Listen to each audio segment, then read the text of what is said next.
You'll be back begging in a month. My mother's smirk burned deeper than any slap. My father, without a word, slammed the door, the finality of the sound echoing the shattering of my teenage world. I stood on the rain-slicked lawn, 17 and homeless, fueled by nothing but a burning rage. I swore I'd never look back. 9 years later, the scent of my mother's strange apple cinnamon air freshener used to cling to everything in our house, a sweet, cloying aroma that always gave me a headache. Looking back, it was a lot like the life they'd planned for me. Seemingly pleasant on the surface, but underneath, something utterly stifling. My name is Brady. I'm 26 now, but this story really began when I was 15, a junior in high school. My parents weren't villains in a storybook sense. They were just my parents. Dad worked at a manufacturing plant. Mom was a receptionist. We weren't rich, but we were comfortable enough in our small New England town. They had this whole life mapped out for me, etched in their minds like blueprints for a perfect suburban dream. Get good grades, go to state university like my dad did, marry some nice girl from our neighborhood, have 2.5 kids, and basically live their version of the American dream. Their voices would swell with pride when they talked about my future, but it always felt like they were talking about someone else entirely, a stranger I was supposed to become. The only problem was I hated school. Not because I was dumb, I actually got decent grades when I bothered to try, but because I have ADHD. It wasn't diagnosed until much later, after all this went down, but sitting still for hours, listening to teachers drone on about subjects I didn't care about, was literal torture. My brain was 1,000 hummingbirds in a shoebox, constantly looking for a way out. What I did love was working with my hands, building stuff, fixing things. When I was 15, our neighbor, Judah, was renovating his garage, and I spent an entire summer helping him. The smell of sawdust, the weight of a hammer in my hand, the satisfying click of pieces fitting together. It was the first time I felt like I was actually good at something, like my brain finally clicked into place. It was a revelation. My parents hated it. Every time I tried to talk about maybe going into construction or learning a trade, my mom would get this pinched look on her face, like I just told her I wanted to become a professional dumpster diver. Dad would lecture me about living up to my potential and how people like us don't work with their hands. They were obsessed with appearances, you see. They wanted to brag to their friends about their son, the college graduate, not their son, the blue-collar worker. Their desire for social validation, for the bragging rights, seemed to outweigh any genuine curiosity about who I actually was. Things had been tense for months. I'd started working part-time at a local hardware store after school, saving up money. Something in my gut told me I might need it. My grades were slipping because, honestly, I just stopped caring about fulfilling their dreams. Every dinner turned into an argument about college applications, or my future, or why I was throwing my life away. The air in our house was thick with unspoken disappointment. Every glance from my mother a silent judgment. The breaking point came in April, about 6 weeks before graduation. I've been accepted to state. My parents had basically filled out the application for me. But I'd also secretly been looking into a trade program for construction. It was cheaper, shorter, and actually taught skills I was interested in. I'd gotten in, and they were offering me a partial scholarship based on a portfolio of projects I'd put together with Judah. It felt like a real opportunity, a chance to build a life that was truly mine. I decided to tell my parents over dinner. Bad idea. The scent of Mom's roast chicken, usually comforting, felt cloying in the suddenly heavy air. As soon as I mentioned trade school, my dad threw his fork down so hard it bounced off the plate. The metallic clatter echoed in the sudden silence. My mom started crying, actually crying like I just told her I had 6 months to live.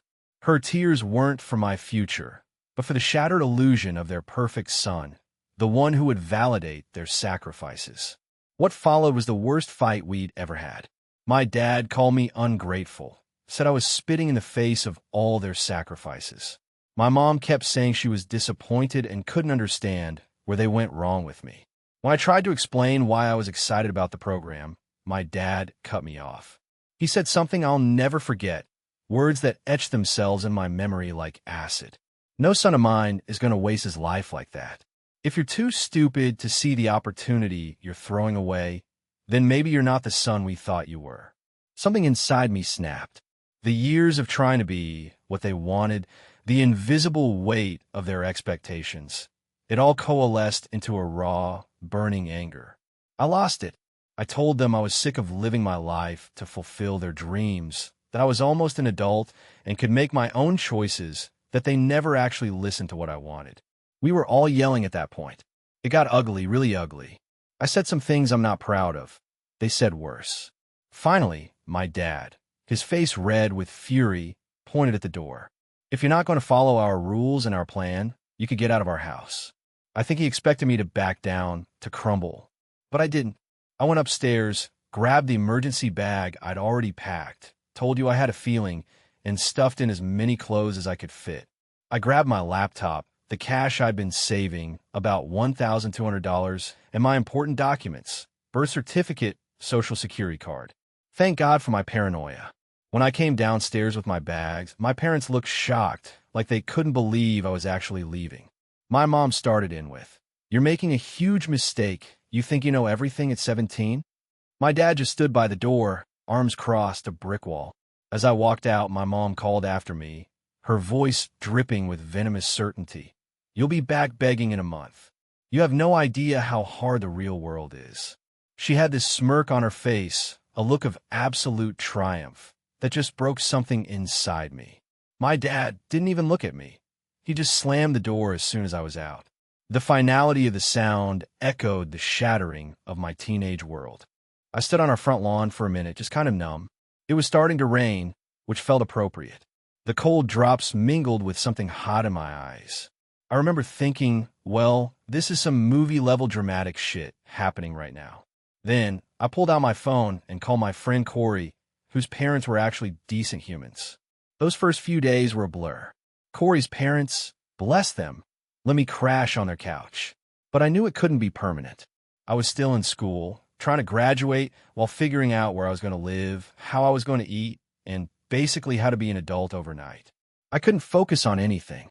I kept having these moments where I'd suddenly realize, holy hell, I'm homeless.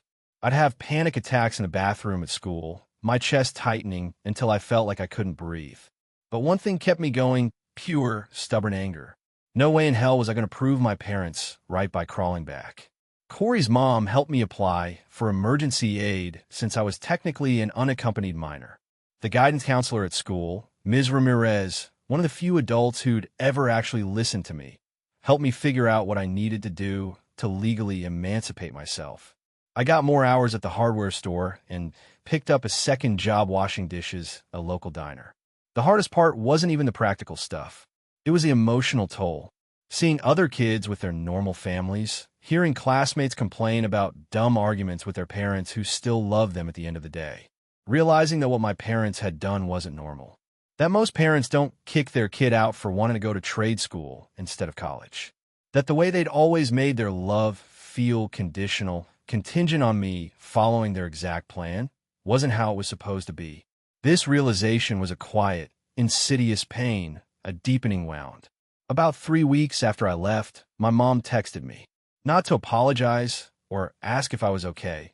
Just, when you're ready to apologize and accept our help with our conditions, you can come home. I didn't respond. A week later, my dad called and left a voicemail saying pretty much the same thing. They were so sure I'd failed that they were just waiting for me to come crawling back so they could say, "I told you so." I graduated high school while living on Corey's couch. My parents came to the ceremony, keeping up appearances, I guess. They tried to talk to me afterward, but I just walked away. I had nothing to say to them. By June, I'd save enough to get a shitty apartment with 2 other guys. It was a dump. Roaches that literally waved at you when you turned on the kitchen light. A shower that randomly went ice cold mid-rinse. Walls so thin, I knew way too much about our neighbor's relationship drama. But it was the first place that was mine. Or at least 1/3 mine.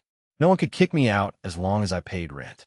I enrolled in that trade program, using my scholarship and working almost full-time to pay for it.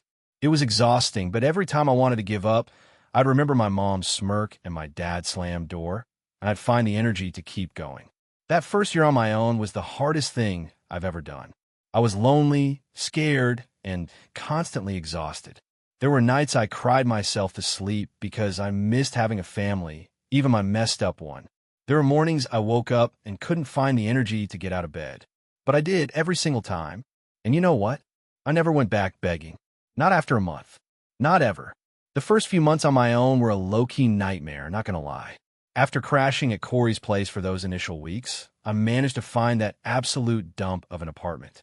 My diet was basically ramen, eggs, and whatever leftover pancake or fries I could snag from the diner. I lost like 20 pounds those first few months. I probably looked like a walking corpse most days. The weirdest part was seeing these Instagram posts from kids my age living their best lives, college parties, family vacations, all that normal stuff, while I was trying to figure out if I could skip doing laundry for another week because the laundromat took quarters and I needed those quarters for the bus. My parents tried reaching out a few times, always with the same energy. When was I going to stop this nonsense and come home? Accept their help? Follow their plan? They never once asked if I was okay, like, hey, your teenage son is living in a roach motel. Maybe check if he has food. Nope. Just when was I going to admit I was wrong and crawl back? I remember my dad actually showed up at the hardware store once, about 3 months after I left. I was restocking light bulbs when my coworker whispered, "Some dude in khakis is asking for you up front." I peeked out and saw him standing there, looking so out of place among the paint cans and lumber. I hid in the stockroom until he left, watched him through the window, standing in the parking lot for 15 minutes before finally getting in his car. He never came back. It was a silent testament to his inability to truly confront me, to admit his mistake. He only came when it was on his terms, expecting me to break. Things started to shift about 4 months in. There was this regular customer at the hardware store, Santiago, who was always buying stuff for different projects. One day, he needed help finding some specific plumbing parts, and I ended up not just finding them, but explaining exactly how to install them. Even drew him a little diagram. Turned out the guy did renovations and repairs, mostly kitchens and bathrooms. He said I clearly knew my stuff and asked if I'd ever thought about helping him out on some jobs. The money was better than the hardware store, and it was actually related to what I was learning in trade school. It felt like the first actual break I'd gotten since leaving home. Santiago was nothing like my dad. He didn't look down on people who worked with their hands. He took pride in it. He would literally stop in the middle of installing a faucet to show me the right way to set the gasket or why one technique was better than another. For the first time, I felt like someone actually saw potential in me, not just what they wanted me to be. He became a quiet mentor, showing me the dignity and honest work, something my parents had never understood. Around the 6-month mark, my parents changed tactics. My mom started texting that she missed me. My dad sent this message saying they were willing to compromise on my education if I moved back home. To be honest, it just made me angry all over again. Like, were they seriously expecting me to give up my independence just because they were now allowing me to make some of my own choices? Hard pass. I finished my first year of trade school with decent grades. Turned out I wasn't too stupid after all. I just needed to be learning something I actually gave a crap about. Santiago started giving me more responsibility, better pay. I moved out of the Roach Motel into a slightly better apartment with just one roommate, a nursing student named Aiden, who was nearly as broke as me, but at least understood basic hygiene. By 19, I got my first certification and was making okay money. Not Instagram flexing money, but enough to buy actual groceries, pay bills on time, even start putting a little aside. Santiago would recommend me for side jobs on weekends, small repairs, installations, that kind of thing. I was building a reputation, building a client list. The strange thing about working in people's homes is you see a lot about how families actually function. I'd be installing a light fixture, overhear parents encouraging their kids, praising them for B's on tests, hugging them just because. I'd see photos on walls of family vacations, graduation ceremonies, silly moments. Normal families that fought sometimes, but still loved each other without conditions. It was eye-opening. It made me realize how messed up my own family dynamic had been, how conditional their love always felt. This constant exposure to healthy family dynamics only deepened the wound, but also solidified my resolve to build a better life. When I was almost 20, My mom showed up at my apartment unannounced. No idea how she found my address, probably through some mutual Facebook friend. I almost didn't recognize her standing there in my doorway. She looked older somehow, lines of worry etched around her eyes. I let her in because what else could I do? It was awkward as hell. She looked around my place with this expression, not quite disgust, but definitely like she was mentally cataloging all the ways my life was inferior to what she'd planned. She asked me these surface-level questions about what I was doing, how I was living, then got to the real reason for her visit. My dad had been passed over for a promotion, and they were struggling a bit financially. She wanted to know if I could help out. The sheer audacity actually made me laugh, a short, bitter sound that surprised even me. 2 years earlier, they'd thrown me out, told me I'd fail on my own, and now they wanted me to help them? I told her I was still establishing myself and couldn't spare anything. She left looking annoyed, like I'd failed some test. She didn't even say she was proud of me for making it on my own. The air's still thick with her apple cinnamon scent. It felt like a ghost of the past, a lingering toxin. After that visit, I went through a weird emotional patch. I started questioning everything. Was I wrong to keep them at a distance? Was I being too harsh? But then I'd remember how they treated me, how they never actually apologized, and I'd get angry all over again. My roommate Aiden noticed I was in a funk and introduced me to his friend, Lucy, who was studying psychology. She became one of my closest friends and kind of helped me understand what I'd been through was a form of emotional abuse. That the way my parents had always made their love conditional on me, following their exact plan, wasn't normal or healthy. Talking to her helped me work through some of my anger and start healing. It was the first time I truly felt like I had a safe space to process the trauma. By 21, I was doing well enough to move into my own place. Just a small one-bedroom, nothing fancy but all mine. No roommates, no parents, just me. The day I moved in, I sat on my secondhand IKEA couch and literally cried. I never thought I'd get this far when I was standing on that lawn with my bags at 17. Around this time, Santiago offered me more stable work with actual benefits. Health insurance for the first time since I left home. He was getting more business and needed reliable help. It was a huge vote of confidence and honestly meant more to me than any approval from my parents ever had. Meanwhile, my parents kept trying to reconnect, but always on their terms. They'd invite me to holiday dinners, but make pointed comments about my choices. They'd offer help, which I never accepted, but with strings attached. Every interaction left me feeling drained and angry.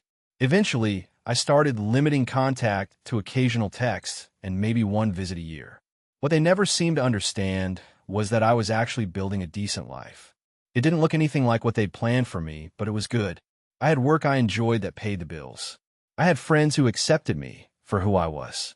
I was building something real, something that was mine. By 23, I had completed additional certifications and was Santiago's go-to guy for certain types of projects. We worked well together, and he started talking about bigger opportunities down the road. That was also when I met Lydia. She needed some repairs done in her apartment, and Santiago sent me. Smart, funny, didn't take any of my BS. We started dating, and for the first time, I let someone really know me, all the baggage, all the history with my family. Instead of running for the hills, she got it. Her own parents weren't perfect, though nowhere near as controlling as mine. When my parents heard I was seriously dating someone, they suddenly got very interested in my life again, started following me on Instagram after years of ignoring my existence. They wanted to meet her, wanted to play happy families. I kept them at arm's length. Lydia deserved better than to be dragged into their mind games. For years after being kicked out, I was in a stable situation, had my own place, was in a healthy relationship, and had built a life entirely on my own terms. My parents' prediction that I'd come crawling back within a month couldn't have been more wrong. But the story doesn't end there, because just when I thought I'd finally moved beyond their shadow, things were about to get complicated in ways I never saw coming. Life at 24 had settled into a rhythm that felt almost normal. I've been bouncing from job to job, gradually building up experience and putting money aside whenever I could. Nothing glamorous, mostly grunt work, but it paid the bills and kept me moving forward. My apartment was a tiny studio with a kitchenette that barely fit a mini fridge and microwave. But it was mine, no roommates, no parents, just me and my secondhand furniture. Then came a moment that truly made my blood run cold. I was scrolling through Facebook one night. Yeah, I know, boomer app, LOL, when this notification popped up. My cousin Madison had tagged me in a photo from some family gathering I obviously wasn't at. Didn't think much of it until I noticed my parents in the background. Mom was wearing this fake smile I knew all too well, and Dad was mid-sentence, probably telling one of his same 5 stories. But the weird thing was on the table next to them, a framed photo of me from my high school graduation. Like what? These people kicked me out, barely reached out except when they wanted something, and now they're displaying my photo like we're some happy family? The audacity, I swear. It was like they were living in an alternate reality where they hadn't told me I'd be crawling back within a month. I called Madison right away, and she was like, "Oh yeah, they talk about you all the time, always telling everyone how proud they are of you." The bile rose in my throat. This was their facade, their desperate attempt to maintain their social standing by leveraging my success as their own. Around this time, Lydia and I had started getting serious. We'd met at Target of all places. We were both in line at self-checkout. It was taking forever, and we started complaining about it. She had this way of talking where she didn't filter anything, just raw thoughts straight from brain to mouth. We exchanged Instagrams, started texting, and things just clicked. On our 3rd date, we ended up talking about families, and I opened up about my situation. I expected the usual awkward "that's rough" response, but instead, she told me about how her stepfather had been similar. Not as extreme, but the same controlling vibe. She got it in a way most people didn't. That night, we stayed up till like 3 a.m., just talking, and for the first time, I didn't feel like my family drama was this dark secret I had to hide. She truly was an unexpected ally, a beacon of understanding. A few months into dating Lydia, my water heater decided to die a dramatic death. Came home to find water seeping under my bathroom door. Had to shut off the main valve and spent 3 days taking ice-cold showers at the gym while waiting for my landlord to fix it. Lydia suggested I stay at her place, but I don't know, it felt too soon. That whole independent streak I developed was hard to shake. Around this time, my old high school friend Corey got engaged, and I was invited to the wedding. Hadn't seen most of these people in years, and to be honest, I was nervous about what they'd think. Would they see me as the guy who failed, who didn't go to college, who disappeared? But when I showed up with Lydia, everyone was just normal. Asked what I was up to, seemed genuinely interested when I explained my jobs. No judgment, no comparisons to some imaginary life I should have had. It was a refreshing, almost surreal experience of being truly accepted. Then came the awkward moment. Corey's mom, who'd let me crash on their couch right after I got kicked out, pulled me aside. She told me my parents had been asking about me. Apparently, they'd run into her at the grocery store and spent 20 minutes fishing for information. Where was I living? What was I doing? Was I doing okay financially? That last one set off alarm bells. My gut churned. Sure enough, a week later, my mom texted out of nowhere. "Brady, your father and I are having a small gathering for Memorial Day. It would be lovely if you could come. Bring your friend if you'd like." Friend, not girlfriend. Like she couldn't acknowledge Lydia was important to me. And the timing was suspicious, right after they'd been asking about my finances.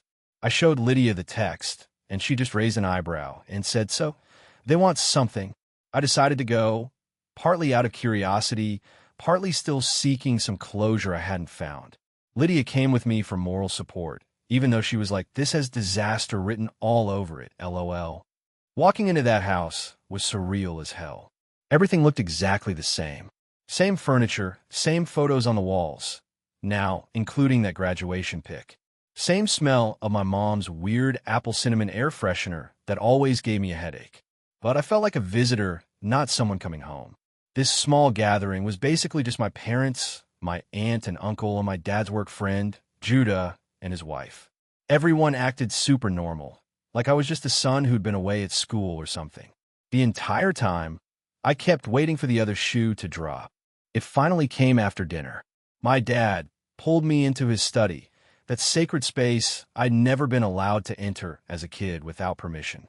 He started with small talk about the economy, how things were tough all over, and then finally got to the point. He'd been downsized at work after 27 years at the same company. They'd replaced him with some kid with a fancy degree who would work for half the salary. The irony wasn't lost on me. All those years pushing me toward college, and now he was bitter about college grads.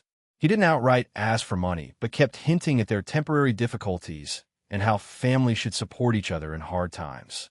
I just sat there, thinking about the night they'd throw me out, my mom's smirk, her certainty I'd be back begging within a month. I told him I'd think about it. That was all I could manage without saying something I'd regret.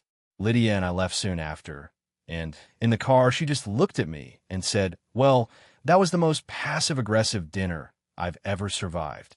For the next few weeks, the texts from my mom became more frequent. How was I doing? Had I thought about what your dad mentioned? Did I need their old dining table since they were updating the house? Translation: selling furniture to pay bills. Meanwhile, my life was actually on an upswing. I found a decent-paying job at this local place, nothing fancy, but stable with actual benefits. Lydia and I were getting more serious, talking about maybe finding a bigger place together since my studio was basically a closet and her roommate was driving her nuts. Then came a Facebook post that changed everything. My mom wrote this long, dramatic post about hard times and trusting God's plan during unemployment. That was obviously a fishing expedition for sympathy and help. The comment section was full of relatives and church friends offering prayers and support. But what got me was the last paragraph. "We're so blessed to have our son Brady supporting us through this trial. Family truly is everything." I nearly choked on my coffee. I hadn't agreed to anything, hadn't given them a dime, and here she was publicly announcing that I was financially supporting them. The comments were all praising what a good son I was. I called her immediately, asked what the hell that post was about. She acted surprised by my anger, said she was just expressing gratitude for my emotional support, and that people assumed the rest. But I knew exactly what she was doing, creating public pressure so I'd feel obligated to help. That night, Lydia found me making a spreadsheet of my finances, trying to figure out if I could afford to help them without derailing my own life. She sat down next to me, took my hand, and asked, "What would you tell a friend in your situation?" And that hit me hard. If someone told me their parents had kicked them out at 17, barely contacted them for years except when convenient, and were now expecting financial support, I'd tell them they didn't owe those people anything. So I made a decision. I texted my mom that I wouldn't be providing financial support, that what they were going through was tough, but I was still building my own life, still recovering from being thrown out as a teenager. I suggested some local resources for job seekers and financial assistance, the same ones I'd had to use years ago. Her response was a single "okay," then silence for 3 weeks. Until yesterday. My phone exploded with notifications, texts, calls, voicemails, all from my parents and various relatives. Apparently, my parents' financial situation had gone from bad to worse. Dad still hadn't found work, they were facing possible foreclosure, and somehow, this had all become my problem to solve. My aunt left a voicemail saying I needed to step up and be the man your father raised you to be. The irony of that statement made me laugh out loud in a way that probably wasn't entirely healthy. Lydia and I stayed up late talking about it, about boundaries and family and obligations, about the difference between forgiveness and forgetting, about what I could live with, both emotionally and financially. I still didn't know exactly what I was going to do. Part of me wanted to help because, despite everything, they're still my parents. Another part remembered standing on that lawn with my bags, my mom's absolute certainty that I'd fail without them. The roles had completely reversed now, in a way neither of us could have imagined. 9 years. I still don't know exactly what I'm going to do. Part of me wants to help because, despite everything, they're still my parents. Another part remembers standing on that lawn with my bags, my mom's absolute certainty that I'd fail without them. The roles had completely reversed now, in a way neither of us could have imagined. 9 years. Yesterday, I left off with a bit of a cliffhanger. The day before a major investor meeting for Santiago and I got a frantic call from my mom. At first, I ignored it, to be honest. I was way too busy prepping my presentation and dealing with last-minute stuff. But then she called 4 more times in a row. Then my aunt called. Then my cousin. Something was clearly up. When I finally answered, my mom was crying so hard I could barely understand her. After she calmed down a bit, she told me my dad had been laid off again, but this time it was worse. They were 3 months behind on their mortgage. The car had just died, and now they'd gotten an eviction notice. They had 2 weeks to come up with the money, or they'd lose the house. I sat there in my office, staring at the wall of awards and certifications I'd earned over the years, feeling nothing. No, that's not quite right. I felt annoyed. Annoyed that after everything, after 9 years, they were still pulling this same crap, still expecting me to drop everything and rescue them. And of course, the timing couldn't have been worse. Right before the most important meeting of my career. I told my mom I'd call her back, hung up, and just sat there for a while. Lydia came in and immediately knew something was wrong. After I explained, she didn't tell me what to do, just asked what I wanted to do. That's one of the main reasons I love her. So I made a decision. I'd deal with my parents after the investor meeting. One crisis at a time. I turned my phone off, focused on my preparations, and tried to put family drama out of my mind. The meeting went well. Like, surprisingly well. The investors were impressed with my portfolio and plans. They asked tough questions, but I prepared for them. By the end, they were talking about potentially backing not just this project, but future ones too. It was literally everything I'd worked for since that rainy night when I'd stood on my parents' lawn with nowhere to go. When I turned my phone back on afterward, I had 27 missed calls. Not just from my parents, but from aunts, uncles, cousins, even people I barely knew. My voicemail was full. My Facebook Messenger was blowing up. Apparently, my mom had mobilized the entire extended family to pressure me into helping them. I drove home feeling a weird mix of emotions. Pride about the meeting, anger about my family's tactics, and this creeping sense of obligation I couldn't quite shake. While I walked in, Lydia was on the couch with her laptop, and she had this look on her face, part concern, part you're not going to believe this. Turns out my mom had posted this long, dramatic thing on Facebook about how they were losing their home and how certain people, wonder, who had forgotten family comes first. She didn't name me directly, but everyone knew who she meant. Several relatives had commented with stuff like, "I'm sure Brady will help when he sees this," and "Family is everything. He'll come through." I just stood there, reading these comments on Lydia's screen, feeling my blood pressure rise with each one. They were trying to publicly shame me into bailing them out. After everything they'd put me through, they still thought they had the right to manipulate me like this. I decided right then, enough was enough. I was done with the vague boundaries, the occasional help, the strained holiday visits. It was time to either fix this relationship for real or end it completely. I texted my parents, saying I'd meet them tomorrow at their house. Just me, them, and 9 years of unresolved crap. That night, I barely slept. Kept thinking about what I would say, what they might say back.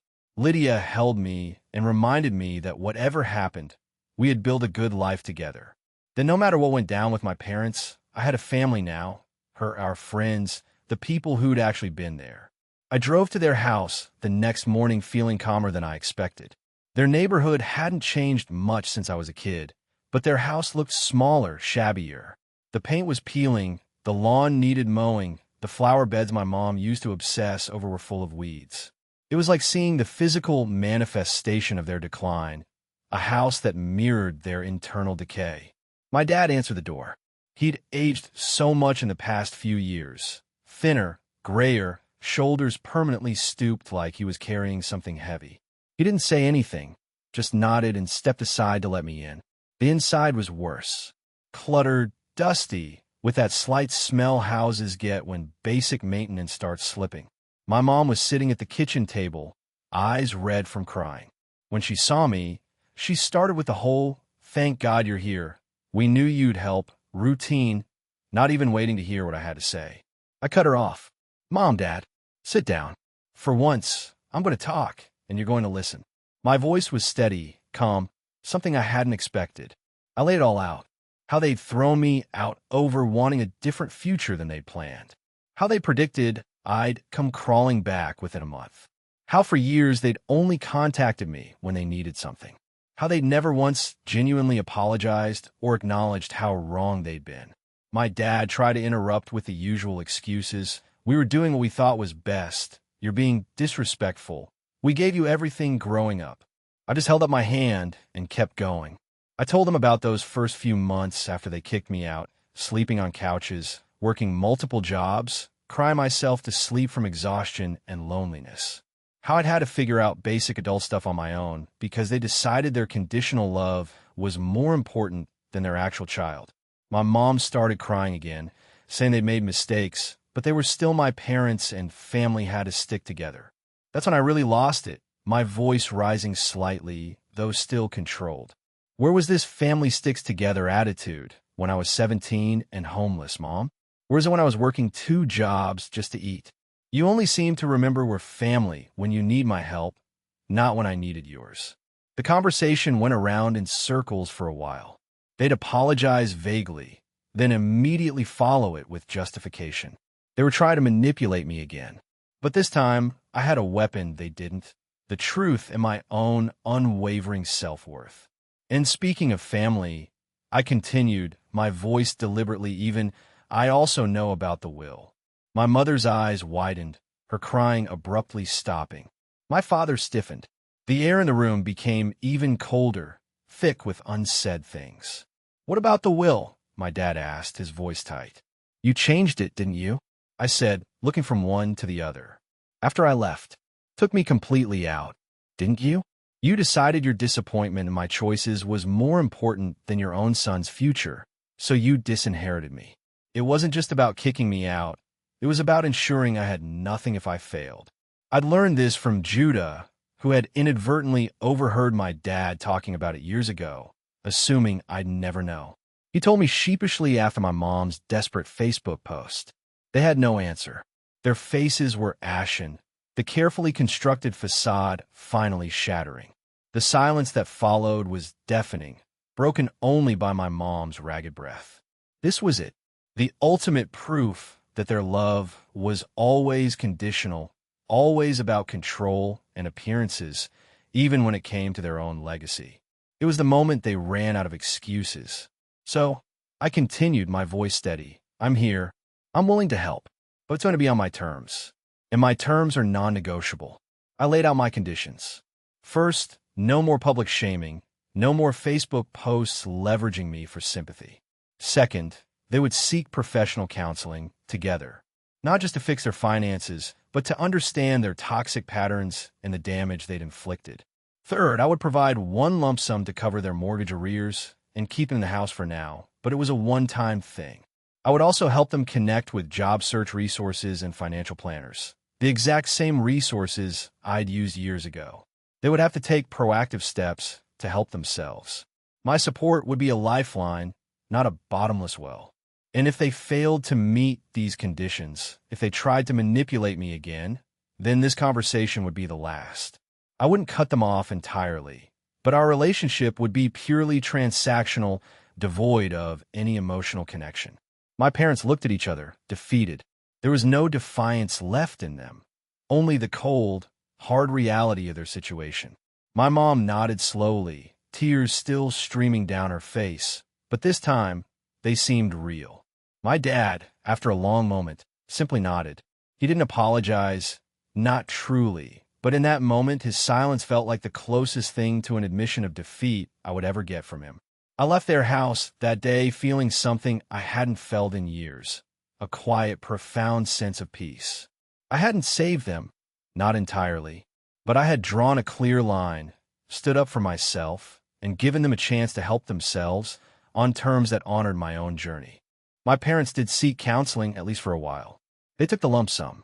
They eventually found new jobs, though Dad never got back to his previous salary. Our relationship remained strained, formal, and strictly on my terms. I visit occasionally, but I never allow myself to be drawn back into their manipulative games. My life, meanwhile, continues to flourish. Santiago and I are planning to open our own construction business next year. Lydia and I found a beautiful house, a home filled with genuine love and respect. We talk about starting our own family someday, one built on a foundation of unconditional love, understanding, and open communication. Life is weird, guys. 9 years ago, they thought I couldn't survive a month without them. Now, the roles have completely reversed. I built my own life, brick by brick, from the ground up, fueled by their dismissal and my own resilience. I found my own family, my own peace. And I realized that the true meaning of family isn't defined by blood or obligation, but by respect, unconditional love, and mutual support. It's about having the courage to set boundaries and the strength to walk away when those boundaries are continuously violated. If you've ever felt like an outsider in your own family, or if you've had to walk away to find your own peace, I want to hear your story. Share your experiences in the comments below. You're not alone.